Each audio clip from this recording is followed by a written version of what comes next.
Nakon preuzimanja root.var datoteke,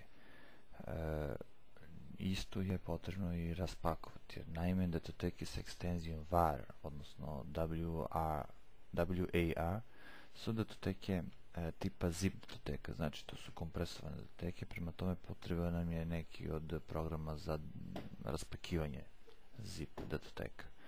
Možemo koristiti WinZip, jedan od najpopularnijih.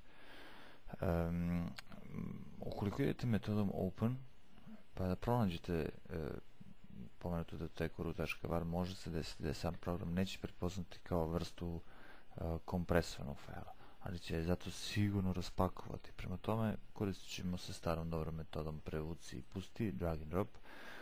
Prevučemo je u prozor našeg programa WinZip, prikazat će se sadržaj pakovanih foldera i failova i nakon toga samo ekstrakt u neku već pripremljenu, neki pripremljeni direktorijum za raspakivanje ovog našeg fajla.